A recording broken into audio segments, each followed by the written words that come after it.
இந்த கூட்டம் அப்படின்றது பாரதி, அதாவது ஆர்எஸ்எஸ் நடத்திய, ஆர்எஸ்எஸ்னுடைய விஜில் அமைப்பு நடத்திய பாரதி கண்ட வந்தே மாதரம் அப்படின்ற தலைப்பிலான கூட்டம். அந்த தலைப்பில் சீமான் காலிச்சேர்கள், காலிச்சேர் வந்துருச்சு, கண்டிஷன் முடிஞ்சிருச்சு. இப்ப இது இன்னைக்கு என்னன்னா, டெட் பாடி ஆன சீமானை எடுத்து அடக்கம் செய்வதற்கு தான் வந்திருக்கிறோம். பெரியாரை தொட்ட நீ கெட்ட அப்படின்ற மாதிரி என்னைக்கு நீ பெரியாரை சீமான் தொட்டாரோ அன்றைக்கே சீமான் கதை முடிந்து விட்டது. ஈரோட்டில் தேர்தல் நடந்தது, என்ன ஆனுச்சு? பாஜகவுக்கு விழுற 10,000 ஓட்டும் நாம் தமிழருக்கு விழுந்த 10,000 ஓட்டும் தான். திமுக நாம் தமிழர் ரெண்டு கட்சிகளுக்கு இடையே போட்டி. இதுல மொத்தமா ஈரோட்டு மக்கள் தீர்ப்பு சொல்லிட்டாங்க. ஏடிஎம்கே காரங்க கூட வந்து டிஎம்கேவுக்கு தான் ஓட்டு போட்டிருக்கிறாங்க. அது பெரியாருக்காக விழுந்த ஓட்டு. அப்ப சீமான் ஒரு செத்த பாம்பு. சீமானே மேடையில சொல்றாரு, நான் இங்க உட்கார்ந்து இருக்கிற ஆட்கள் எண்ணிக்கையை விட காலி சேர்களின் எண்ணிக்கை தான் அதிகமா இருக்குது அப்படின்னு ஆர்எஸ்எஸ் கூட்டத்துல. அந்த அளவுக்கா முட்டாள்களாக தமிழர்கள் இருக்கிறாங்க.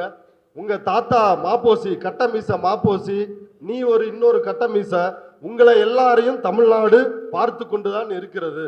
அதாவது பெரியார் யாருன்னா சனாதன பாரதியும் சமத்துவ பெரியாரும் அப்படின்னு வந்து நம்முடைய தோழர்கள் வந்து தலைப்பு வச்சிருக்கிறாங்க. ஆனா பெரியார் யாருன்னா வேதம், புராணம், இதிகாசம், சாஸ்திரம், உன்னுடைய ராமன், உன்னுடைய கிருஷ்ணன், உன்னுடைய யார் யாரெல்லாம் இருக்கிறார்களோ அவங்களெல்லாம் சந்திச்சவர்.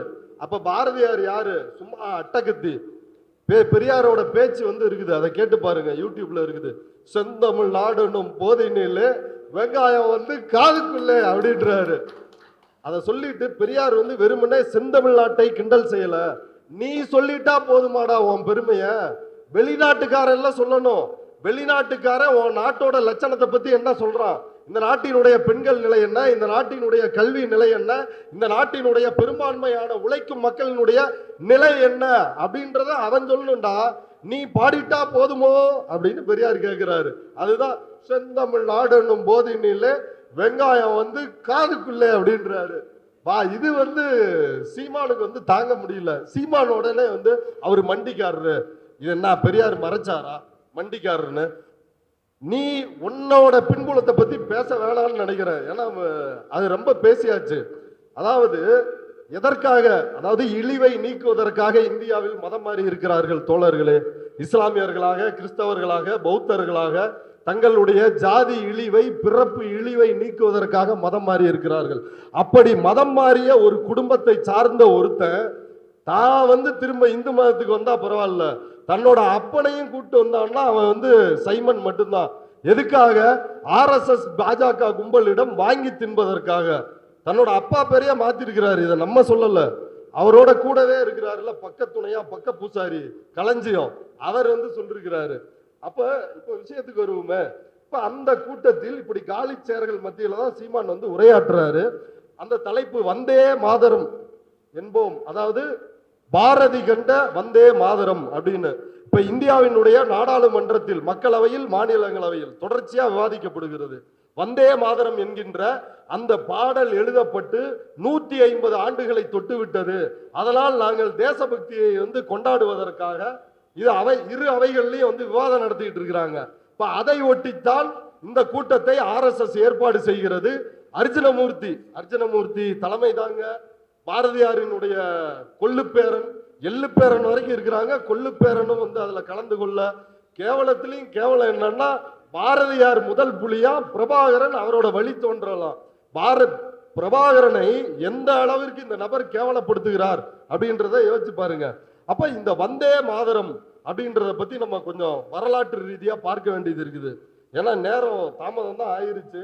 இருந்தாலும் வந்து சொல்ல வேண்டிய கருத்துக்கள் நிறைய இருக்குது. சுருக்கமா வந்து சொல்றேன்.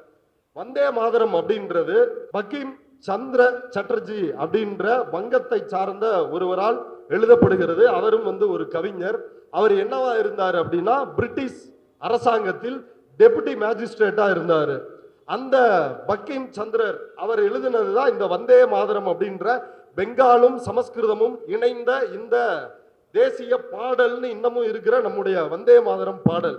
அந்த பாடல் வந்து எதற்காக எழுதப்படுகிறது அப்படின்னா, ஆனந்த மடம் அப்படின்னு அவர் ஒரு நாவல் எழுதுறாரு. அந்த நாவல் 1882 வெளியாகிறது. 1870களிலே இவர் வந்து வந்தே மாதரம் பாடல் எழுதுறாரு. அது ஒண்ணும் கிடையாது. அந்த ஆனந்த மடம் அப்படின்ற நாவல் எதை பத்தி அப்படின்னா, 1770களில் வங்காளத்தை மீர் ஜாஃபர் என்கின்ற நவாப் ஆட்சி செய்து கொண்டிருக்கிறார். கொடிய பஞ்சம் வந்து வருகிறது. அதற்கு எதிராக அந்த கதையை சொல்ற, அதற்கு எதிராக இந்து சாமியார்கள் சன்னியாசிகள் ஒன்று திரண்டு பார்வதி, லட்சுமி, துர்கை, காளி தேவி இதுக்கு முன்னாடி சபதம் ஏற்கிறார்கள். நாங்க போய் நவாபின் கஜானாவை கொள்ளையடிக்க போகிறோம், நாங்க போய் மசூதிகளை இடிக்க போகிறோம் அப்படின்னு சபதம் ஏற்கிறார்கள். அந்த சபதம் ஏற்கக்கூடிய அந்த காட்சியில் அந்த இடத்துலதான் ஆனந்த மடம் நாவல்ல இந்த பாடல் இடம்பெறுகிறது.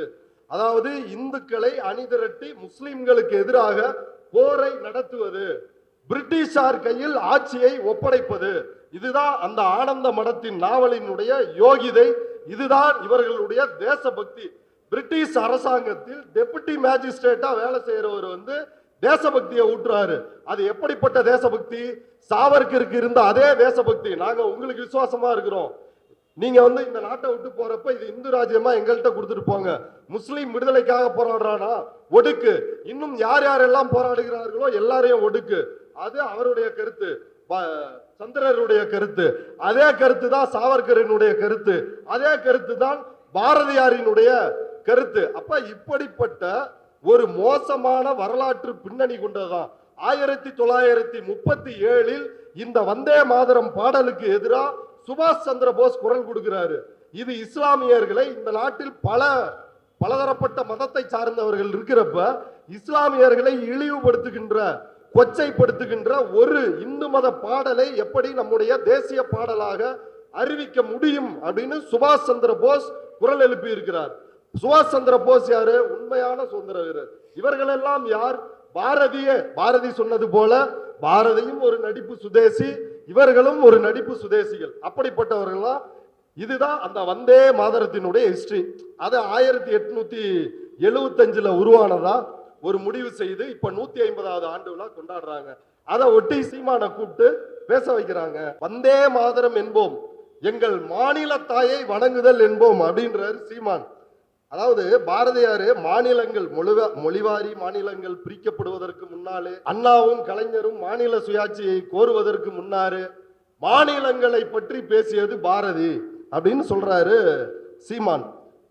சீமான் சொல்றதுல எந்த அளவுக்கு உண்மை இருக்குது அப்படின்னு பாரதியினுடைய அந்த வந்தே மாதரம் பாடல் தோழர் வந்து ஏற்கனவே குறிப்பிட்டதுதான்.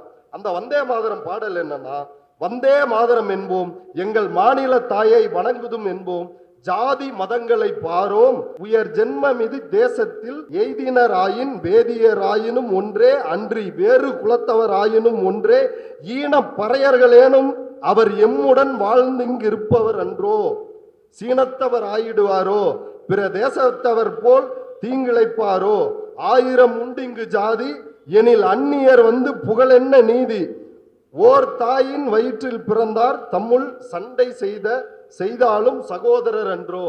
முதல்ல பாரதி சொல்றாரு, டே ஈனப்பறையா அப்படின்னு சொல்லிட்டு, அடுத்து நீ நானும் சகோதரன் தான்டா, இங்க 1000 ஜாதியா இருந்துக்கலாம், பார்ப்பன மேலாண்மை எங்களுடைய தலைமையில இந்த சமூகம் இயங்கட்டும். அதுதான் பாரதியினுடைய வந்தே மாதரம் அப்படின்ற அவருடைய முழக்கம். வேற ஒண்ணுமே அந்த முழக்கத்தில் கிடையாது. இப்ப சீமான் இதை பத்தி பேசுறாரு. பேசின உடனே குருமூர்த்தி பாரதியாரை பற்றி சீமான் கேட்க வேண்டிய அபாரமான உரையை நிகழ்த்தி இருக்கிறார். பாரதியாரை ஏற்ற தமிழ் தேசியம், பாரதி பாடிய சேதமில்லாத இந்துஸ்தானத்தின் அங்கம், தமிழை திருடிய திமுகவுக்கு பெரும் சவால் சீமான். அதாவது இந்துஸ்தானத்தின் ஒரு அங்கம். இவன் தமிழ் தேசியவாதி, சாதியை ஒழிப்பதற்கு எங்களுக்கு தனி நாடு வேண்டும், தமிழ்நாடு தமிழருக்கே என்று முழங்கிய தந்தை பெரியார் தமிழின விரோதி. இது எவ்வளவு கேவலமான கீழ்த்தரமானது. இந்த நாட்டில் இதையே வந்து பேசிக்கிட்டு இருக்கிறான். அந்த அயோக்கியனை நாம் நடமாட விடலாமா? இப்ப ஆல்ரெடி வந்து ஏற்கனவே ஆம குஞ்சுங்க அது தற்குறிங்களா மாறி இப்ப விஜய் பக்கம் வந்து டிராவல் ஆகி போயிட்டு இருக்கிறாங்க. அதனால சீமானினுடைய கதை இந்த தேர்தலோடு முடிய போகிறது. அப்ப இப்படித்தான் பாரதியாரினுடைய கண்ணோட்டம் இருக்குது. விடுதலை பற்றிய கண்ணோட்டம் என்ன? 1000 உண்டு இங்கு ஜாதி எனில் அந்நியர் வந்தன்னா புகழ் நீதி. ஜாதியை ஒழிப்போன்னு இல்ல, 1000 தான் இருந்தாலும் வெளியில இருந்து எங்களை வந்து ஆளக்கூடாது. அதுதான் பெரியாரினுடைய விடுதலை பற்றிய கண்ணோட்டமும் பாரதியாரினுடைய விடுதலை பற்றிய கண்ணோட்டமும் எத்தகையது. பெரியார் கேட்கிறாரு, என்னடா சுதந்திர நாள் அப்படின்னு சொல்ற, ஜாதி இருக்குது இந்த நாட்டுல, பாப்பா சூத்திரன் பஞ்சம அப்படின்ற வேறுபாடு இருக்கிறது, அப்ப இது எப்படி சுதந்திரமாக இருக்க முடியும் அப்படின்றதான் தந்தை பெரியாரினுடைய கேள்வி. ஆனா பாரதியாரினுடைய சுதந்திரம் எப்படிப்பட்டது அப்படின்னு பாருங்க. முன்னாடியே பாடிட்டாராம், ஆடுவோமே பல்லு பாடுவோமே ஆனந்த சுதந்திரம் அடைந்து விட்டோமே அப்படின்னு. பார்ப்பனரை ஐயர் என்ற காலமும் போச்சே, வெள்ளை பரங்கியரை துறை என்ற காலமும் போச்சே அப்படின்னு இப்படி எல்லாம் பாரதி வந்து ஆவேசமா வராரு. ஆனா இத அவர் வந்து அவருடைய நண்பருக்கு படித்து காட்டுகிறார். படித்து காட்டுறப்ப அவருடைய நண்பர் வந்து கேட்கிறாரு, என்னங்க எப்ப பார்த்தாலும் வந்து பாப்பானை வந்து திட்டிக்கிட்டே இருக்கிறீங்க அப்படின்னு சொல்லி கேட்கும் பொழுது பாரதியார் வந்து ஒரு அற்புதமான விளக்கத்தை கொடுக்கிறார். அந்த விளக்கம் தான் பாரதியாரை நாம் புரிந்து கொள்ள வேண்டிய ஒரு இடம்.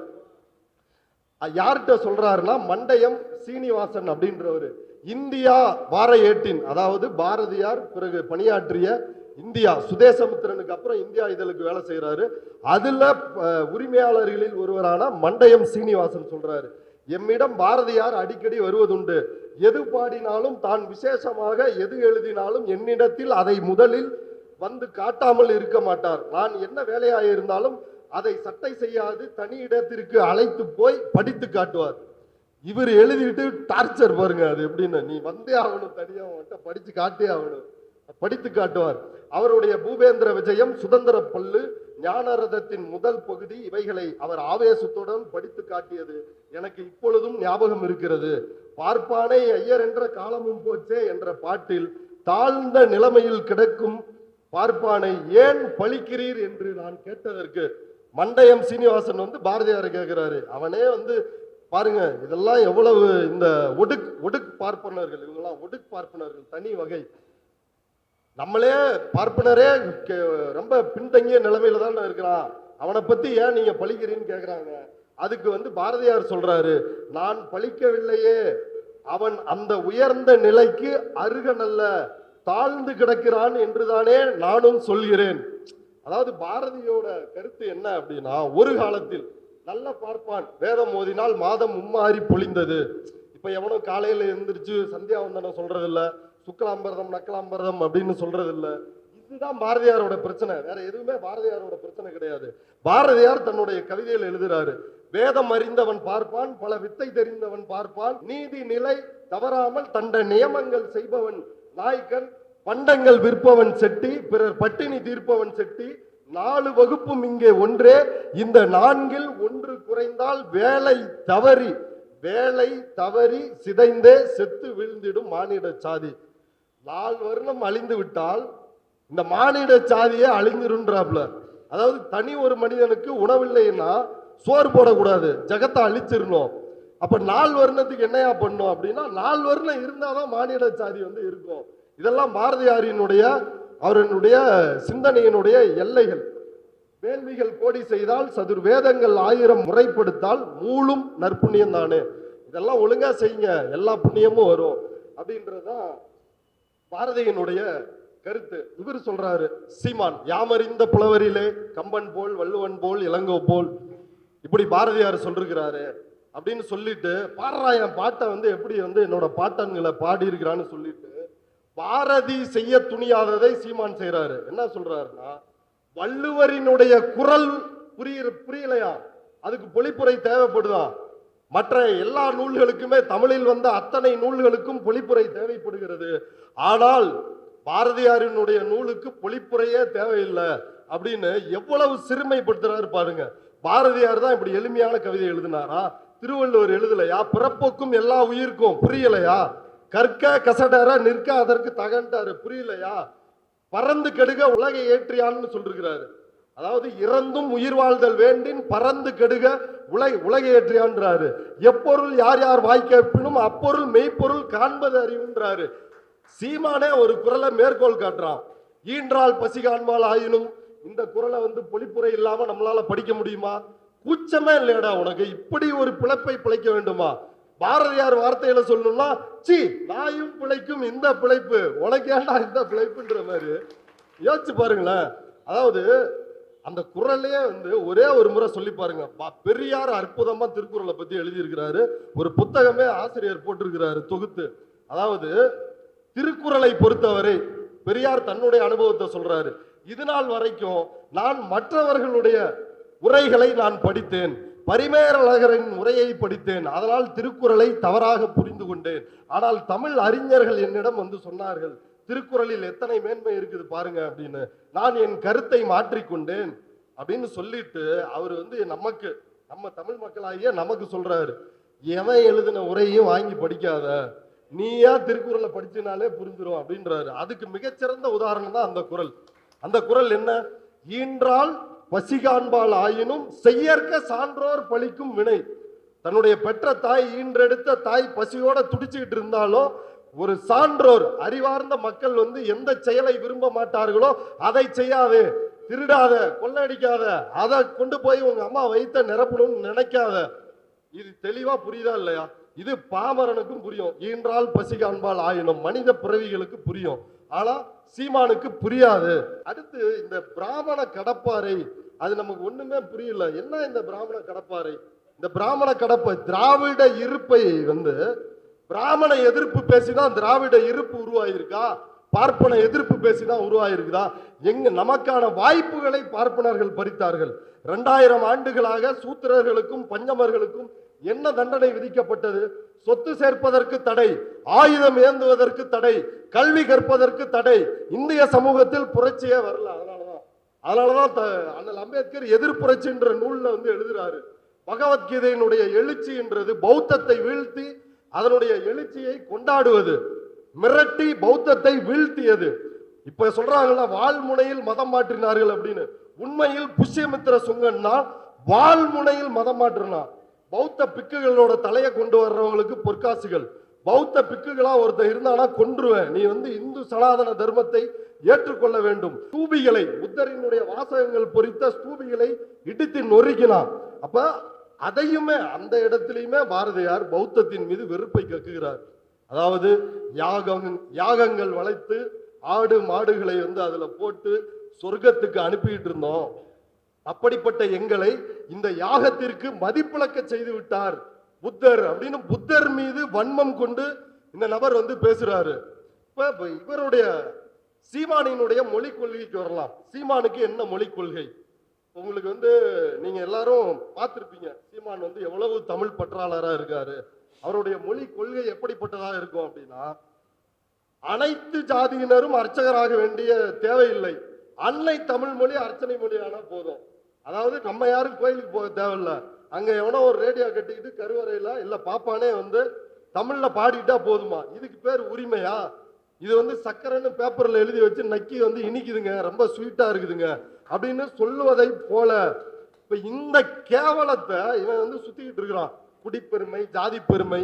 நீங்க யோசிச்சு பாருங்க. இன்னொரு மிக முக்கியமான விஷயம் நண்பர்களே, அதாவது இன்னைக்கு வந்து முருகன் தமிழ்நாட்டு அரசியலில் மிக முக்கியமான இடத்துக்கு வந்திருக்கிறாரு.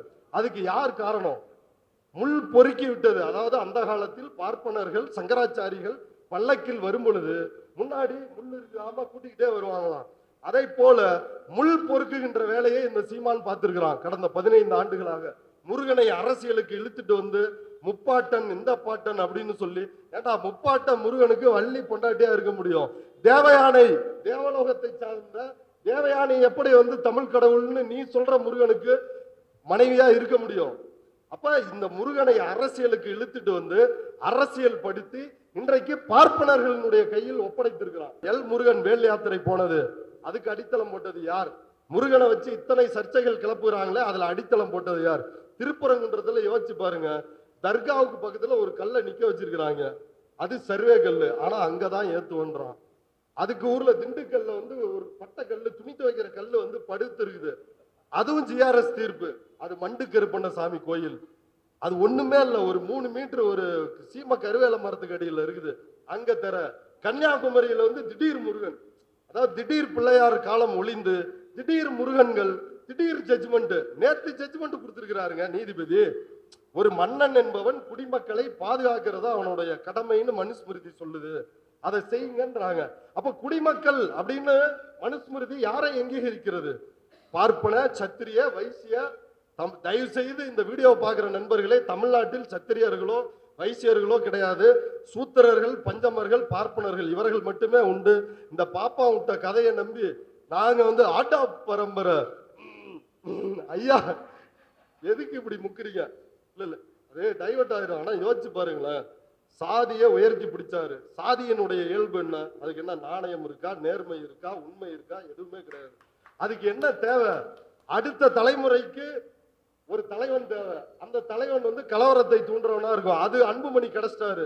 இது நாள் வரைக்கும் ராமதாஸ் பக்கம் இருந்தோம். இவர் நாளைக்கு சாக போறாரு. அன்புமணி இன்னும் ஒரு 30-40 வருஷத்துக்கு இருக்கிறாரு. அப்ப சனாதனத்தை பரப்புவர்கள், சனாதனத்தின் கூலிப்படையாக இருந்தவர்கள் இன்றைக்கு சனாதனத்தால் வீழ்ந்து விட்டார்கள். ராமதாஸ் நடுத்தெருவுக்கு வந்தார். சனாதனத்தை எதிர்த்து நிற்கின்ற திராவிட இயக்கமும் விடுதலை சிறுத்தை கட்சி இன்னைக்கு எந்திரிச்சு வந்துருச்சு. அனிகிலேட் பண்ணணும்னு நினைச்சாரு, ஆனா முடியலையே ராமதாசால. இப்ப விஷயத்துக்கு வருவோமே. இப்ப அடுத்து குருமூர்த்தி பாராட்டுகிறார் இந்த நபரை. அதுலயும் இந்த நான் கல்லூரி படிக்கிறப்ப பேச்சு போட்டி, தமிழ் இந்த ஆர்வம்லாம் உண்டு. அப்ப மேடை போய் பார்த்தோம்னா பசங்க எல்லாருமே பாரதியாரை அடிச்சு நவுத்திக்கிட்டு இருப்பாங்க. அப்படி நவுத்தி தான் ஃபர்ஸ்ட் பிரைஸ். ஆங்கொரு காட்டிடை பொந்திடை வைத்தார்கள், வெந்து தணிந்தது காடு, தளல் வீரத்தில் குஞ்சென்றும் மூப்பென்றும் உண்டோ, மோதி மிதித்து விடு பாப்பா, அவர் முகத்தில் உமிழ்ந்து விடு பாப்பா. இப்படியான பல பாப்பாக்களை எல்லாம் மேடையில் அவிழ்த்து விட்டு இப்படி கைதட்டல் வாங்கி இப்படி அது ஒரு காலம். ஆனா இதையெல்லாம் பெரியாரை படிக்கும் பொழுதும் சரி, இப்ப ஐயா வாலாசா வல்லவன் ஐயாவுடைய நூல்கள், அப்புறம் இதுக்கு முன்னாடி பாரதி அவலம்னு மருதையன் ஒரு நூல் எழுதியிருக்கிறாரு, பாரதிய ஜனதா பார்ட்டின்னு மதிமாறன் ஒரு நூல் எழுதியிருக்கிறாரு. இதெல்லாம் பாரதியாரை பத்தி. RSSக்கு முன்னோடி பாரதி அப்படின்னு மஞ்சை வசந்தன் எழுதியிருக்கிறாரு. இதெல்லாம் படிச்ச வேண்டி நமக்கு என்ன தோணுச்சுன்னா, இப்ப சீமான் அந்த மேடையில சொல்றாருல்ல, காக்கை குருவி எங்கள் ஜாதி, நீல் மலையும் கடலும் எங்கள் கூட்டம், இதை விட உயிர்மனை எங்கேயாவது இருக்காடா, என் பாட்டம் பாடிட்டான்டா அப்படின்னு சொன்னாரு. எனக்கு இந்த அரசியல் புரிதல் வந்த பிறகு, அதுக்கு முன்னாடி நானும் தற்குறியை போல பாரதி சொன்னான், பாரதி பண்ணான் அப்படின்னு இப்படி எல்லாம் மேடையில பேசிக்கிட்டு இருந்தோம். அப்ப மீண்டும் இந்த கவிதையை படிக்கிறோம். காக்கை குருவி எங்கள் ஜாதி, நீல் கடலும் மலையும் அப்படின்ற அந்த கவிதையை படிக்கும் பொழுது அப்பொழுதுதான் நண்பர்களே எனக்கு ஒரு ஹைக்கூ தோன்றியது. காக்கை குருவி எங்கள் ஜாதி, கோகுல்ராஜ் இளவரசன் தாழ்த்தப்பட்ட ஜாதி, இது மனுநீதி அப்படின்னு ஒரு கவிதையை எழுதினேன். அப்ப இப்படிப்பட்டதுதான் பாரதியாரோட கவிதை. கனகலிங்கம் அப்படின்னு பட்டியல் சமூகத்தை சார்ந்தவர், குறிப்பா பறையர் சமூகத்திலே அதனுடைய உட்பிரிவான வள்ளுவர் சமுதாயத்தை அந்த பிரிவை சார்ந்தவர். இவர்கள் இயல்பிலேயே இதெல்லாம் ஐயா அவருடைய நூல்கள்ல எழுதியிருக்கிறாரு. திராவிடர் இயக்க பார்வையில் பாரதின்னு. பாரதியை பத்தி ஒரே புக்கு மொத்தமா முடிஞ்சிருச்சு பாரதியோட கதை. பாரதியை வைத்தே பாரதியின் கதையை முடித்திருக்கிறார் ஐயா அந்த நூல்ல. அதை கண்டிப்பா நீங்க தமிழர்கள் எல்லோரும் இந்த பாரதியை பத்தி, இந்த பழைய புண்ணாக்கை நம்மகிட்ட சரடு விடுறாங்கல்ல, அதை பற்றி தெரிஞ்சுக்கணும்னா அதை படிக்கணும். இப்ப கனகலிங்கத்துக்கு பூணூல் மாற்றுறாரு, இத புரட்சி அப்படின்னு சொல்றாங்க. யோசிச்சு பாருங்களேன், பூணூல் மாட்டுகின்ற அந்த கோட்பாடு எப்படிப்பட்டது? இரு பிறப்பாளர், அதாவது அம்மா வயிற்றுல பிறக்கிறப்ப ஒரு பிறப்பு, அப்பா பூணூல் மாற்றுறப்ப இன்னொரு பிறப்பு. இப்ப இரு பிறப்பாளர் அப்படின்ற ஸ்டேட்டஸை கொடுக்கறதா பூணூல். அந்த இரு பிறப்பாளர் அப்படின்றது என்ன? பிரம்மாவினுடைய தலையில் பிறந்தவர்கள் நாங்கள் அப்படின்ற ஸ்டேட்டஸ். 3% பேர் இருந்துகிட்டு 97 பேரை சூத்திரன், பஞ்சம, கீழ் ஜாதி, மேல் ஜாதின்னு கேவலப்படுத்திக்கிட்டு, பிறப்பிலேயே இவர்கள் வேசி மக்கள், இவர்கள் பேசுகின்ற தமிழ் மொழி நீச பாசை, இது கருவறையில் இடமில்லை, தமிழனும் இடம் இல்லை, தமிழனுக்கும் கருவறையில இடமில்லை, தமிழுக்கும் இடமில்லை.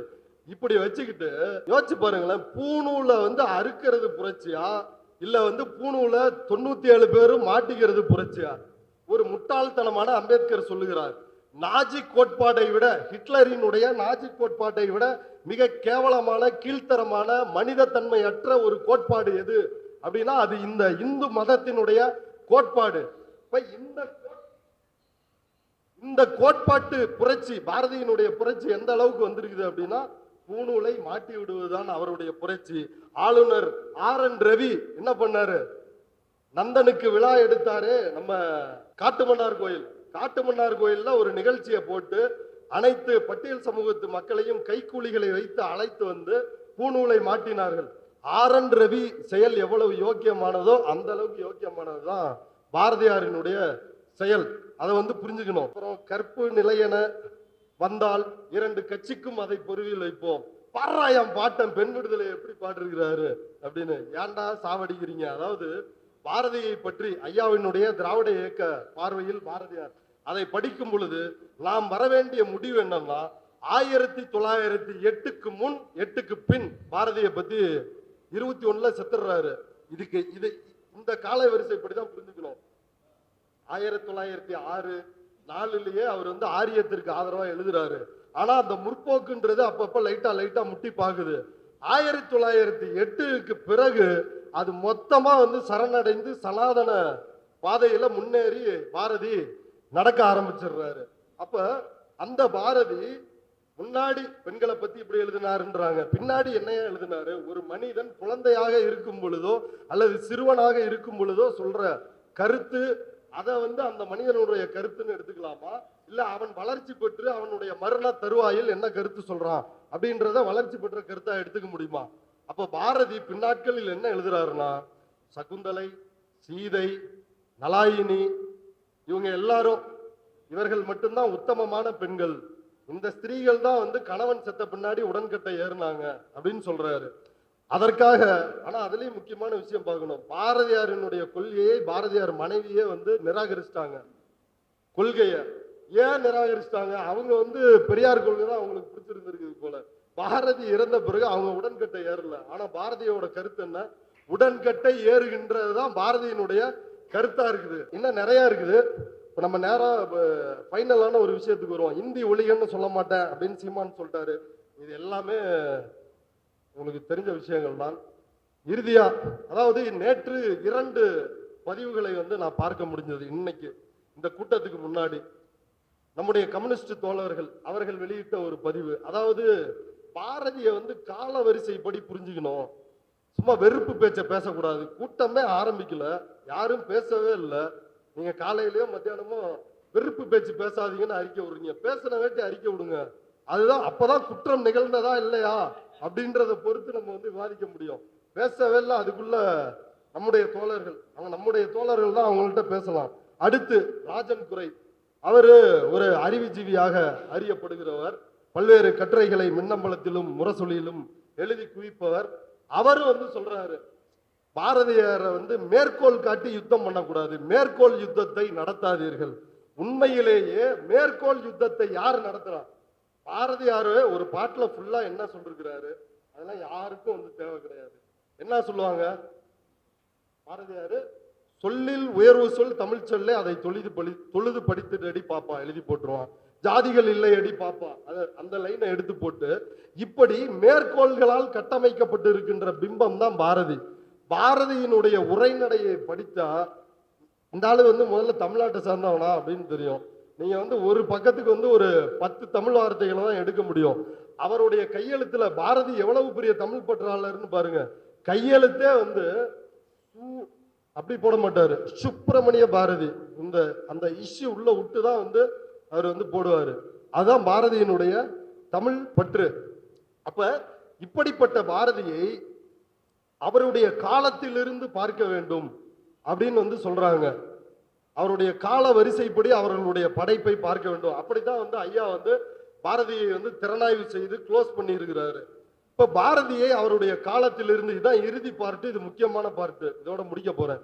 பாரதியினுடைய காலத்திலிருந்து, காலத்தை விஞ்சிய கவிஞன், காலத்தை இப்ப அப்பெல்லாம் வந்து பேச்சு போட்டிக்கு தயார் பண்ணும்ல, துணுக்கு துணுக்கா கவிதையை எடுக்கணும். எடுக்கிறப்ப வைரமுத்து கவிராஜன் கதைன்னு எழுதியிருக்கிறாரு. அதுல வந்து அந்த கவிதையை நீங்க படிச்சீங்கனாலே உருகிறீங்க. என்ன தெரியுங்களா அந்த கவிதை? பாரதி, உன் முகத்தில் மொய்க்கின்ற ஈட்களின் எண்ணிக்கையை விட உன் மரண ஊர்வலத்தின் ஆட்களின் எண்ணிக்கை குறைவாக தான் இருக்குது. நன்றி கெட்ட தேசம் முதலில் நாய்களுக்கு சிலை வைக்கட்டும். இப்படியெல்லாம் கொந்தளிக்கிறாரு. என்னையா பாரதி பண்ணிட்டாரு? தமிழ்நாட்டு மக்கள் என்ன அப்படி நன்றி கிட்டு போயிட்டாங்க? அண்ணா செத்தார், லட்சக்கணக்கான மக்கள் வந்து நின்னாங்க, கின்னஸ் ரெக்கார்டு. பெரியார் இறந்தார், லட்சக்கணக்கானோர் வந்து தங்களுடைய வாழ்க்கையே போயிருச்சுங்க. அர்த்தமுள்ள இந்து மதம் எழுதிய கண்ணதாசனே சொல்லிட்டாருல்ல, மறைந்தது பெரியார் அல்ல தமிழர் வாழ்வு அப்படின்னு கண்ணதாசனே எழுதினாரு. அப்ப இப்படிப்பட்ட நிலைமையில தான் பாரதிக்கு ஆள் வரல இந்த ஒப்பாரி. இன்னொரு கவிதையை வந்து சொல்லுவாங்க, வரலாற்றில் முதல் முறையாக திருவல்லிக்கேணியில் ஒரு புலியை யானை அடித்து விட்டது அப்படிம்பாங்க. யானைக்கு தேங்காய் பழம் கொடுக்குறாரு, யானை தட்டி விட்டுருது. அதுக்கு வந்து என்னடா எப்பா இவ்வளவு பில்டப்பாடா அப்படின்ற பேரு தாங்க முடியாது. அப்ப இந்த காலத்தை அவரை பார்ப்பது அப்படின்றது என்ன அப்படின்னா, 1907 சூரத் காங்கிரஸ் மாநாடு சூரத்துல நடைபெறுது. காங்கிரசுக்குள் ஒரு பிளவு வருகிறது. மிதவாத அணி, தீவிரவாத அணி அப்படின்னு 2 அணிகள் வருது.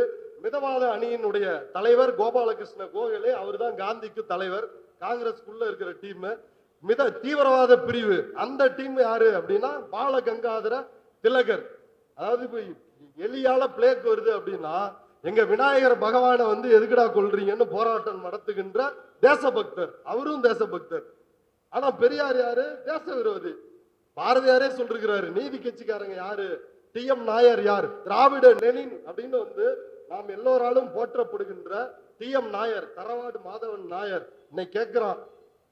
தெலுங்கன் வடுகன்னு அவர் வந்து ஒரு மலையாளி, நம்முடைய உரிமைக்காக வந்து போராடினாரு இந்த டாக்டர். அந்த டி.எம். நாயர் வந்து தேச விரோதி. பாரதியார் கொடுத்த பட்டம். கம்யூனல் ஜிஓ நீதி கட்சி ஆட்சிக்கு வருது. அதாவது நீதி கட்சி தான் திராவிடர் கழகமாக 1944 மாறுது. ஆனா 1921 கம்யூனல் ஜிஓ வந்து கொண்டு வராங்க. அப்படி கம்யூனல் ஜிஓ வந்து கொண்டு வரும் பொழுது பாரதியார் என்ன தெரியுங்களா சொன்னாரு? இது சிறுபிள்ளைத்தனமான விளையாட்டு, இதை நிறுத்தி கொள்ளுங்கள், இடஒதுக்கீட்டை ஒழிக்கணும்னு சொன்னவர் வந்து பாரதியார். நீங்க யோசிச்சு பாருங்க. இவர் வந்து எத்தகைய 21 கம்யூனல் ஜிஓ வருது. இன்னைக்குதான் வந்து நம்ம நீதி கட்சி வந்து ஆட்சி அமைத்த நாள். அதனால கட்டாயம் வந்து கைதட்டி இதை கொண்டாடுங்க. பிறப்பு இழிவை நீக்குவதற்காக ஒரு ஆட்சி அமைந்த நாள் இந்த நாள். கம்யூனல் ஜிஓ அதை வந்து பாரதி இப்படி சொல்றாரு. அப்ப திரும்பவும் விஷயத்துக்கு வருவோம். இப்ப சூரத்துல மாநாடு நடக்குது. நம்ம கெத்த காட்டணும் அப்படின்னு இவங்க எல்லாம் திலகர் டீமோட தீவிர விசுவாசிகள் தமிழ்நாட்டில் இருந்து யாருன்னா வ.உ. சிதம்பரனார், பாரதியார், சுப்பிரமணியம் சிவா. இவங்க 3 பேரும் தீவிர பாலகங்காதர திலகரனுடைய விசுவாசிகள். 1907 சூரத் மாநாட்டுக்கு வந்து போறாங்க. மாநாட்டில் பிரச்சனை ஆகுது. இதெல்லாம் இந்த காந்தியவாதிகளை பற்றி தெரிந்து கொள்ளுங்கள். காங்கிரஸை பத்தி மிதவாதிகள் என்ன பண்றான்னா முன்னாடியே ஆள் செட் பண்ணி கட்டையோட வந்து தீவிரவாதிகளை போட்டு பொலன்னு பொழக்கிறான். இப்ப தீவிரவாதிகளுக்கு காங்கிரஸ் கட்சி மீட்டிங்லயே அடி வருது. என்ன பாருங்க, மிதவாதி தீவிரவாதியா மாறிட்டான். தீவிரவாதிக்கு என்ன பண்றதுன்னு தெரியல, செருப்பை கழட்டிட்டு பதிலுக்கு அடிக்க ஓடி இருக்கிறாங்க. இதுதான் அன்னைக்கு சூரத் மாநாடு. இதெல்லாம் நம்ம பள்ளி புத்தகங்கள்ல இருக்காது. ஐயா நமக்காக வந்து சேகரித்து கொண்டு வந்து கொடுத்திருக்கிறார். அப்ப அந்த சூரத் மாநாட்டில் இப்படி பிரச்சனை ஆகுது. பிரச்சனை ஆகிட்டு திலகர் தலைமையில தீவிரவாத அணி செயல்பட ஆரம்பிச்சிருச்சு. தமிழ்நாட்டுக்கு வர்றாங்க. வ.உ. சிதம்பரனார் அவர் வந்து என்ன பண்றாருன்னா சுதேசி கப்பல் விடுவதற்கான பணியை தொடங்கிட்டாரு. அதுல நிறைய விஷயங்கள் இருக்குது, சுருக்கமா போவோம். சுதேசி கப்பல், அந்த கப்பலையும் விடுறாரு. அப்புறம் தூத்துக்குடியில கோரல் மில் தொழிலாளர்கள் போராட்டம், இந்தியாவினுடைய முதல் தொழிலாளர்களுடைய மாபெரும் போராட்டம் வந்து நடந்தது நம்ம தூத்துக்குடி. இப்ப அந்த போராட்டங்களை நடத்துகிறார். பிபின் சந்திரபாலர் அப்படின்றவர் வந்து ஜெயில இருந்து வெளில வராரு. அவரை வச்சு ஒரு கூட்டம் நடத்துகிறார்கள். உடனே தேசவிரோத வழக்கு. யார் மேல? சுப்பிரமணிய சிவா மேலையும் தேசவிரோத வழக்கு, வ.உ.சி மேலையும் தேசவிரோத வழக்கு. இப்ப பத்திரிகைகளில் புரட்சி பண்ணவர் பாரதியார். அவரு சென்னையில் இருக்கிறாரு. இப்ப நீதிமன்றம் பிரிட்டிஷ் அரசு என்ன செய்கிறதுனா 2 ஆயுள் தண்டனையை வ.உ.சிக்கு தர்றாங்க. 40 ஆண்டுகள் தண்டனை. யோசிச்சு பாருங்க. அது வந்து மேல்முறையீடு செய்து 6 வருஷமாகி அதை திரும்பியும் மேல்முறையீடு செஞ்சு 4 ஆண்டுகள் அவர் வந்து செக்கிழுத்தார். செக்கிழுத்து சக்கையாக வெளியில் விழுந்தார் அப்படின்னு நாடாளுமன்றத்துல திருச்சி சிவா வந்து பேசினாரு. அது உண்மையிலேயே உண்மை. சுப்பிரமணிய சிவா அவர் என்ன ஆனாரு? அவரும் சிறைக்கு போனார். 10 ஆண்டுகள் தண்டனை விதிக்கப்படுகிறது. தொழுநோய் வருகிறது. வெளியில வந்து நீங்களாம் யோசிச்சு பார்க்கணும். மாபெரும் தலைவர்கள். வ.உ.சி வந்து ஜெயிலுக்கு போறதுக்கு முன்னாடி சொல்றாரு, நம்ம 30 கோடி பேர் இருக்கிறோம், தூணு துப்புனா கூட பிரிட்டிஷ்காரன் போய் இங்கிலாந்துல விழுந்துருவான். எவ்வளவு பெரிய போராளின்னு யோசிச்சு பாருங்க. அப்படிப்பட்ட வ.உ.சியை வந்து சிறைப்படுத்துறான். சிறையில இருந்து 4 ஆண்டு கழிச்சு வ.உ.சி வெளில வராரு. சிவா வெளில வராரு. சிவாவுக்கு தொழுநோய். வ.உ.சியை வரவேற்பதற்கு கூட யாரும் இல்லை. அப்படிப்பட்ட துயரம். உண்மையான தேச பக்தருக்கு தன்னுடைய அந்த கப்பல் வாங்குறப்ப 10 லட்சம் ரூபாய் தேவைப்படுது. இவர் என்ன பண்றாரு? நார்த் இந்தியாவுக்கு போய், இதெல்லாம் ஐயாவோட புத்தகத்தில் இருக்கு, நார்த் இந்தியாவுக்கு போய் பணம் திரட்டுறதுக்கு போறாரு. போய் நார்த் இந்தியாவில் இருக்கிறப்ப இவரோட பையன் உலகநாதன் வந்து செத்து போயிடுறான். என் மனைவி மக்கள் எல்லாம் கடவுள் பார்த்துக்குவாரு, விடுதலை போராட்டம் மட்டும்தான் என்னோட லட்சியம் அப்படின்னு சொல்லி பணத்தை திரட்டிக்கிட்டு வந்து கப்பல் விட்டவர் தான் வஉசி. எப்படிப்பட்டவர்னு சிந்திச்சு பாருங்க, எப்படிப்பட்ட விடுதலை போராட்ட உணர்வு உள்ளவர்னு. அப்ப அப்படிப்பட்ட வஉசிக்கு என்ன நடந்தது? இப்ப பாரதியாருக்கு வருவோம். இப்ப இதே 1908 இவரு ஆபீஸுக்கும் வந்து போலீஸ் வருது. போலீஸ் வந்த உடனே பாரதியார் வந்து கேட்கிறாரு போலீஸ்ட, என்னங்க எதுக்கு வந்திருக்கிறீங்க அப்படின்னு. இல்ல இந்த கவிதை கட்டுரை இதெல்லாம் வந்து எழுதி பிரிட்டிஷ் அரசாங்கத்துக்கு எதிராக யார் எழுதிட்டு இருக்கிறா அப்படின்னு கேட்கிறாரு. அவர் உள்ள இருக்கிறாரு அப்படின்னு சொல்லிட்டு இவர் வந்து வெளில வந்துடுறாரு. வெளியில வந்து தன்னுடைய மனைவியை கூட அவங்கள்ட்ட கூட சொல்லாம எக்மோர்ல போய் ட்ரெயின் ஏறினா வந்து போலீஸ் கண்டுபிடிச்சிருவான், பிரிட்டிஷ் போலீஸ் அப்படின்னு சொல்லி தலைவன் என்ன பண்றாருன்னா சைதாப்பேட்டை போறாரு. அதுவும் நீங்க புரிஞ்சுக்கணும். அதாவது எப்படிப்பட்ட பார்ப்பனியம் எப்படிலாம் இருக்குது பாருங்க. என்ன தெரியுங்களா பண்றாரு? அவர் வந்து கிராப்பு மீசெல்லாம் வச்சிருப்பாருல்ல, மொத்தமா வந்து மொட்டை அடிச்சு குடுமையை விட்டுக்கிறாரு. தன்னுடைய ஒரிஜினல் அவதாரத்துக்கு வந்துடுறாரு. அந்த அவதாரத்தை எடுத்தால் போலீஸால் தீண்ட முடியுமா? ராணுவம் அவர்களை தொட்டு பார்க்க முடியுமா? பூணூலுக்கு அத்தனை வலிமை இருக்கிறது. அப்படி மாறிக்கிறாரு. மாறி பாண்டிச்சேரி போயிடுறாரு. 1908 போனதுல இருந்து அவர் ஃபுல் டைம் அவரோட வேலை என்ன அப்படின்னா ஃபுல்லா இந்துத்துவா தான். பசுமாட்டை வெட்டக்கூடாது, மாட்டு மூத்திரம் தான் உலகத்துல சிறந்த மருத்துவம், இந்தாண்ட கிறிஸ்டின் முஸ்லீமா மதம் மாறுறான், அவனை எல்லாரையும் வந்து ஒழிச்சு கட்டணும், இந்துக்களினுடைய மக்கள் தொகை குறைந்து விடுகிறது. ஒரு முழுக்க இத சொன்னா வந்து நம்ம கம்யூனிஸ்ட் தோழர்களுக்கு வலிக்குது. நீங்க அதை படிச்சு பாருங்க. ஒரு அர்ஜுன் சம்பத்துக்கு, ஒரு எச் ராஜாவிற்கு குறைவில்லாத வகையில் வந்து பாரதியார் வந்து சளைத்தவன் அல்ல, ஆணுக்கு பெண் இளைப்பிள்ளை கான் அப்படின்ற மாதிரி எச் ராஜாவுக்கும் எனக்கும் இளைப்பிள்ளை கான் அப்படின்ற அளவுக்கு டப்பு கொடுத்திருக்கிறாரு இவரு. அப்ப இது எல்லாமே நடக்குது. இதுக்கு இடையில வந்து என்ன நடக்குதுன்னா, வாஞ்சி 1911 புதுச்சேரியில் பாரதியார் வாஞ்சிநாதனை வந்து சந்திக்கிறாரு. வாவேசு ஐயர் அவன் பெரிய குடும்பக்காரன். அவன் தான் வந்து 2 தட்டு 2 டம்ளரு இப்படி எல்லாம் பண்ணி சாகடிச்சவன். சேரன்மாதேவி குருகுலத்தில் சாதி தீண்டாமைய கொடுமையை பின்பற்றின ஒரு நபர். அவர்கிட்ட வந்து பயிற்சி எடுக்கிறாங்க. என்ன பயிற்சி அப்படின்னா துப்பாக்கி சுடுற பயிற்சி. வாவேசு ஐயர்கிட்ட வந்து வாஞ்சிநாதன் தினசரி வந்து எடுக்கிறான். பாரதியாரும் அதுல போய் கலந்துக்கிறாரு. இதுல முக்கியமான விஷயம் என்னன்னா, நீலகண்டர்னு ஒரு நபர், அந்த நண்பர் குழாம்ல இருக்கிற நபர் வந்து நீ போய் ஆஸ் துரைய சுடக்கூடாது அப்படின்னு வாதாடுறாரு. ஆனா பாரதியாரு நீ போய் சுடு அப்படின்னு வாஞ்சிநாதனுக்கு ஆதரவாக அவர் வந்து உசுப்பேத்துறாரு. இந்த இடத்துல உங்களுக்கு வந்து சாவர்கர் ஞாபகம் வந்தால் அது மிக சரியானது உங்களுடைய புரிதல். ஏன்னா அவருடைய அண்ணனையே உசுப்பேத்தி ஜெயிலுக்கு அனுப்புனவர் சாவர்கர், ஆயுதமாக பயன்படுத்தியவர். அப்படி உசுப்பேத்தி வாஞ்சிநாதன் அனுப்புறாரு. வாஞ்சிநாதன் போய் சுட்டு கொன்னுடுறாரு. ஆஸ்துரையை சுட்டு கொன்னுட்டு எதுக்காக?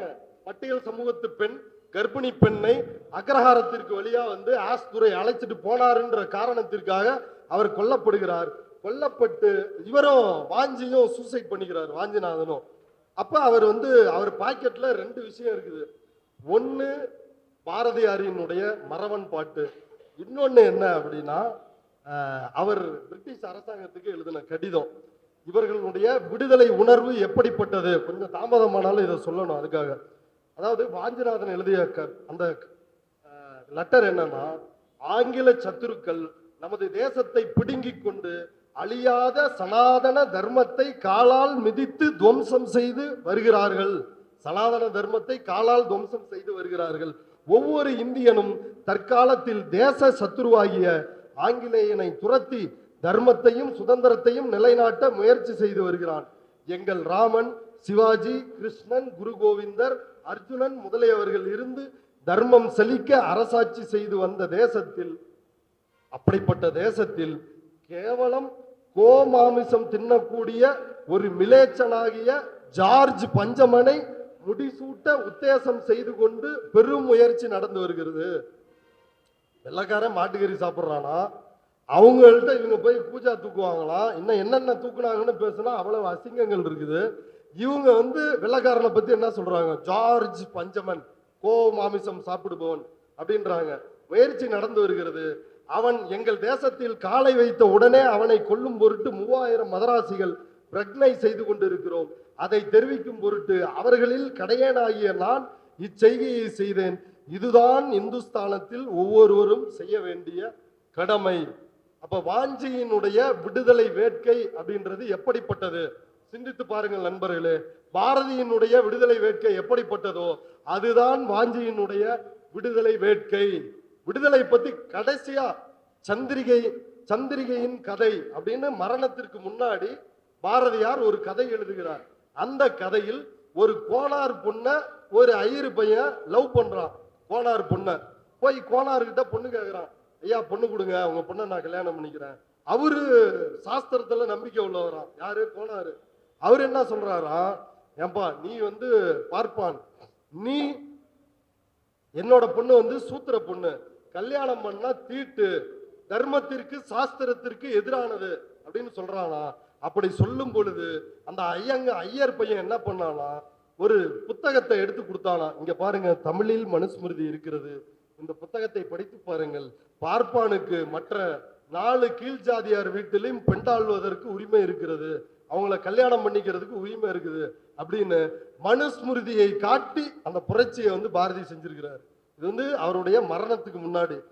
தோழர்களே யோசிச்சு பாருங்க, நம்ம உழைக்கும் மக்களுக்காக, எல்லா பிற்படுத்தப்பட்ட ஒடுக்கப்பட்ட மக்களுக்காக போராடுறோம்னு சொல்றதுகின்ற கம்யூனிஸ்டுகளும் சரி, இன்னும் பல பாரதி பக்தர்களும் சரி, அவர்கள் பாரதியாரை எப்படி புரிந்து வைத்திருக்கிறார்கள் அப்படின்றத பார்க்க வேண்டியது இருக்குது. அப்ப வாஞ்சி இதை செய்யறாங்களா? இப்ப பக்கிம் சந்திரர், அந்த தொடக்க நிலைக்கு வருவோமே, பக்கிம் சந்திரருடைய விடுதலையும் எப்படி இருக்குதுன்னா பிரிட்டிஷுக்கு ஆதரவா இருக்குது, இஸ்லாமியர்களுக்கு எதிராக இருக்குது. பாரதியாரினுடைய விடுதலையும் எப்படி இருக்குதுன்னா பிரிட்டிஷுக்கு ஆதரவா எப்படின்னா, ஜெயில் அங்க பாண்டிச்சேரி போயிடுறாரு இல்லையா, 1912, 1913, 1914, 1918, இதெல்லாம் என்ன வரலாற்றில் பாரதியார் கடந்து வந்த கருப்பு பக்கங்கள். எல்லாமே மன்னிப்பு கடிதம். மன்னிப்பு கடிதம் இப்படியெல்லாம் மன்னிப்பு கடிதம் யோசிச்சு பாருங்க. பாரதியினுடைய விடுதலை உணர்வை 1918 ஆயிருச்சு, முதல் உலக போர் முடிஞ்சிருச்சு, இனி பிரிட்டிஷ் நம்மளை கண்டுக்க மாட்டான், அதனால பிரெஞ்சு பாண்டிச்சேரியில இருந்து சென்னைக்கு வந்துருவோம் அப்படின்னு பாரதியார் கிளம்பி வர்றாரு. போலீஸ் பிடிச்சிட்டான், பிடிச்சி கடலூர் ஜெயில அடைச்சிட்டான். எவ்வளவு நாள், எத்தனை ஆண்டுகள் செக்கிழுத்த செம்மல்ன்றோம், பல போராளிகளை போராளிகள் நம்ம கொண்டாடுறோம். பாரதி பகத்சிங் தூக்கு கயிறை முத்தமிட்டான் தன்னுடைய கொண்ட கொள்கைக்காக. அப்படியெல்லாம் வீரர்களை நம்ம பார்க்கிறோம். உத்தம் சிங் காத்திருந்து ஜெனரல் டயரை கொன்றான். அப்படிப்பட்ட வீரர்கள் நிறைந்த இந்த நாட்டுல பாரதி எத்தனை நாள் ஜெயிலில் இருந்தாருன்னா 25 நாட்கள் மட்டுமே பாரதி விடுதலை போராட்டத்துல ஜெயிலில் இருந்தாரு. யோசிச்சு பாருங்க, அந்த 25 நாள்லயும் என்ன பண்ணாரு? அப்பையும் ஒரு மன்னிப்பு கடிதம் எழுதினாரு. அந்த மன்னிப்பு கடிதம் நிறைய வருது. அந்த மன்னிப்பு கடிதத்துல அவர் தன்னை பற்றி எப்படி குறிப்பிடுறாரு, அதான் முக்கியம். என் போன்ற ஒரு மனிதனின் பிறப்பிற்கும் சமூக நிலைமைக்கும் முற்றிலும் ஒவ்வாத மற்றும் எனது உடல்நிலைக்கு ஆபத்து விளைவிக்கும் சூழ்நிலையே இங்கு நிலவுகிறது அப்படின்னு கடலூர் ஜெயில. அங்க என்ன, உனக்கு என்ன பட்டு மெத்தையா விரிச்சு காத்திருப்பாங்க? யோசிச்சு பாருங்க பாரதியாரோட எதிர்பார்ப்பு. என் போன்ற மனிதனுடைய பிறப்புக்கும் சமூக நிலைமைக்கும் நான் பாப்பான், நான் பெரிய ஆளு, நீங்க போய் என்ன இப்படி ஜெயில போடலாமா? இது நாள் வரைக்கும் பாப்பான் கொலையே செஞ்சாலும் பொருட்களை எல்லாம் அள்ளி கொடுத்து, பசுக்களை அள்ளி கொடுத்து, போயிரு ராஜா இந்த ஊரை விட்டு அப்படின்னு அனுப்பிச்சு விட்டுட்டு இருந்தாங்களே, நீங்க பிடிச்சு உள்ள போடலாமா அப்படின்னு தன்னுடைய சமூக நிலைமையை, தான் யார் என்பதை வெள்ளக்கார துறைக்கு எழுதுறாரு. எழுதிட்டு கடவுள் உங்களுக்கு நீண்ட மகிழ்வான வாழ்வை அருள்வாராக, பிரபுவிற்கு உண்மையான கீழ்ப்படியும் பணியாளனாக இருக்க இறைஞ்சும் சி சுப்பிரமணிய பாரதி. மன்னிப்பு கடிதம் 25 நாள்ல மன்னிப்பு கடிதம். சாவர்கர் ஜெயிலுக்கு போனாரா? போன உடனே அவருக்கு இந்துத்துவ உதயமாயிருச்சு. பாரதியாரு பாண்டிச்சேரிக்கு போனாரா? அப்பயே இந்துத்துவா அவருக்கு உதயமாகி விட்டது. இதுல புரிந்து கொள்ள வேண்டியது என்ன அப்படின்னா, 1850களுக்கு பிறகு இந்தியாவில் பொது கல்வி வருது, எல்லாரும் படிக்கலாம் அப்படின்ற சமூக தடைகள் நீக்கப்பட்ட நிலைமை வருது. ஜமீன்தார்கள், பணக்காரர்கள், பார்ப்பனர் அல்லாதவர்கள் இவங்கெல்லாம் படிக்க வராங்க. தலைமை, அரசியல் தலைமை என்பது பார்ப்பனர்கள் கையில் இருந்து பார்ப்பனர் அல்லாத நம்முடைய பிற்படுத்தப்பட்ட ஒடுக்கப்பட்ட மக்களினுடைய கையில அந்த அதிகாரம் வருது. அதனாலதான் அவரால் நீதி கட்சியை ஏத்துக்க முடியல. அதனுடைய அச்சத்தினுடைய வெளிப்பாடுதான், சூத்திர பஞ்சம ஜாதிகளினுடைய எழுச்சியினுடைய வெளிப்பாடுதான் RSS இந்தியாவை இப்படியே வச்சிருக்கணும், சனாதன தர்மத்தை கட்டி காப்பாற்ற வேண்டும், அந்த நோக்கமாக இருந்தாலும் சரி. பாரதியினுடைய ஜெயிலுக்கு போயிட்டு வஉசி வெளில வந்துடுறாரு. வெளில வந்த வஉசி யாரை நோக்கி போறார் அப்படின்னா தந்தை பெரியாரை நோக்கி போறார். ஜெயிலுக்கே போகாத பாரதி என்ன பண்றாரு, 25 நாள் ஜெயிலுக்கே மன்னிப்பு கடிதம் எழுதிடுறாரு. காந்தி அறிவிச்ச ஒத்துழையாமை போராட்டமே வேஸ்ட் அப்படின்றாரு. அப்ப எந்த அளவுக்கு தேசபக்தியில அவர் தீவிரமா போயிட்டாருன்னு பாருங்க. அப்ப பாரதி கிட்ட வஉசி போகல, திலகர்கிட்ட வஉசி போகல, காந்தி கிட்ட வஉசி போகவில்லை, தந்தை பெரியாரை நோக்கி வந்தார். 1927 நாகப்பட்டினத்தில் நடந்த கூட்டத்தில் தந்தை பெரியாரனோட போட்டோவை வச்சு உளுந்து கும்பிடுறாரு. தமிழர்கள் இந்த புகைப்படத்தை வைத்து காலையும் மாலையும் வழிபடுங்கள், இவர்தான் நமக்கான தலைவர் அப்படின்றாரு. அம்பேத்கர் சொல்றாரு, பெரியார் அவரை சொல்றாரு, அவர் தான் எனக்கு தலைவர்ன்றாரு. அம்பேத்கர் இங்க இருக்கின்ற நீதி கட்சியில இருந்து வெளில போய் திராவிடர் கழகமாக மாறும் பொழுது அப்பையும் அவர்களிடம் அம்பேத்கர் சொன்னது, நீ போய் பெரியாரை ஃபாலோ பண்ணு, தனி கடையெல்லாம் போட்டுட்டு இருக்காத அப்படின்னு. அப்ப யோசித்து பாருங்கள், இந்து பாரதியினுடைய பார்ப்பன இந்து தேசியத்தின் விடுதலை எனக்கு வேணாம், தந்தை பெரியார் முன்வைக்கின்ற சமூக விடுதலை தான் எனக்கு வேண்டும் என்று செக்கிழுத்த செம்மல் வஉசி இந்த பக்கம் வந்துட்டாரு. இப்ப இதுதான் சாதனை. யோசிச்சு பாருங்க, சத்தியமூர்த்தி பவன் இருக்குது, வஉசி பவன் இருந்திருக்கணுமா கூடாதா? என்னடா இது சிபிஎம் பஞ்சாயத்து அடுத்து காங்கிரஸா அப்படின்னு நினைக்க வேணாம். ஆனா யோசித்து பாருங்கள், இந்த நாட்டு மக்களுக்காக உண்மையாக உழைத்தவர்களுக்கு என்ன இடம் கொடுத்திருக்கிறார்கள் இந்த அயோக்கியர்கள்னு. அப்ப இந்த பார்ப்பன மேலாண்மையுடன் கூடிய இந்து தேசியம் தான் பாரதியார் முன்வைத்தது. அதற்கு எதிரானதான் இப்ப பெரியார். நீங்க யோசிச்சு பாருங்க, 1919 ஜாலியன் வாலாபாக் படுகொலை, அது பத்தி பாரதி கவிதை எழுதல. பெரியார் ஜாலியன் வாலாபாக்கு போறாரு. அமிர்தசரஸ்ல 1919 மாநாடு, காங்கிரஸ் மாநாடு, அங்க போறாரு. ஜாலியன் வாலாபாக்க பாக்குறாரு, வந்துட்டு தான் காங்கிரஸ்ல இணைகிறார். தன்னை உறுப்பினராக இணைத்துக் கொள்கிறார். தன்னுடைய 29 தோழர் சொன்னாரே குமரன் தோழர், 29 அரச பதவிகள் எல்லாத்தையும் தூக்கி எறிந்துட்டு காந்தியின் சீடராக போராட்ட களத்திற்கு எண்ணற்ற போராட்டம், அதுல வகுப்புவாரி உரிமை மறுக்கப்பட்டதுனாலதான் வெளில வராரு.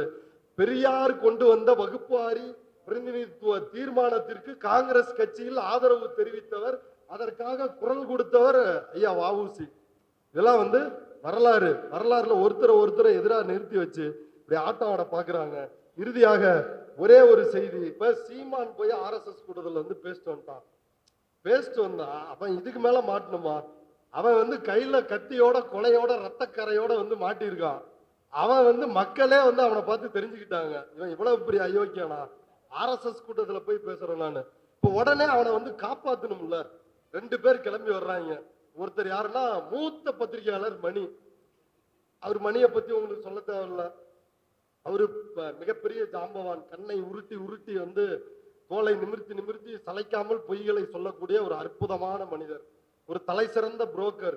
இவ்வளவு ஓட்சோரி நடந்து இந்த நாட்டினுடைய ஆட்சி அதிகாரத்தையே மோடி கும்பல் RSS கும்பல் திருடி இருக்குது அப்படின்னு சொன்னாலும் ராகுல் காந்தி மோடியை இழிவுபடுத்தி விட்டார் அப்படின்னு பேசக்கூடிய அளவிற்கு யோக்கியமான நபர் தான் இந்த மணி.